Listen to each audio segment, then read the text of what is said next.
वारिसुरार्चितलिङ्गं निर्मलभासितशोभितलिङ्गम्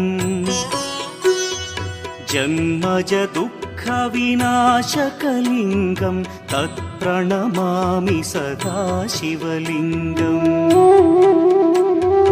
देवमुनिप्रवरार्चितलिङ्गं कामदहन करुणाकरलिङ्गम्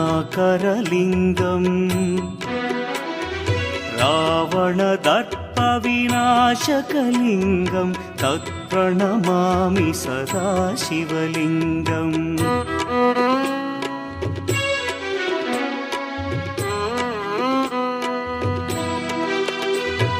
सर्वसुगन्धसुलेपितलिङ्गं बुद्धिविवर्धनकारणलिङ्गं सिद्धसुरासुरवन्दितलिङ्गं तत्प्रणमामि सदा शिवलिङ्गं कनकमहामणिभूषितलिङ्गं फणिपतिवेष्टितशोभितलिङ्गम् दक्षसुयज्ञविनाशनलिङ्गं तत्प्रणमामि सदा शिवलिङ्गम् कुङ्कुमचन्दनलेपितलिङ्गं पङ्कजहार सुशोभितलिङ्गम् सञ्चितपापविनाशनलिङ्गं तत्प्रणमामि सदा शिवलिङ्गम्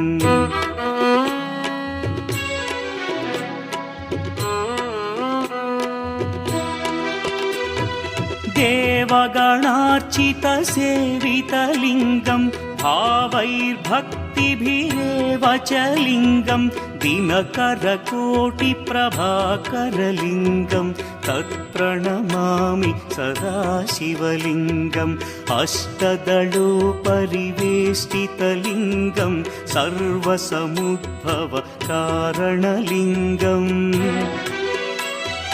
अष्टदरिद्र्यविनाशनलिङ्गं तत्प्रणमामि सदा शिवलिङ्गम्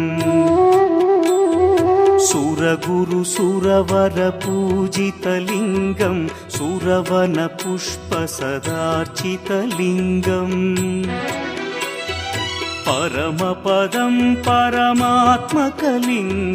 तत्प्रणमामि सदा शिवलिङ्गम् लिङ्गाष्टकमिदं पुण्यं यः पठेच्छिवसन्निधौ शिवलोकमवाप्नोति शिवेन सह मोदते।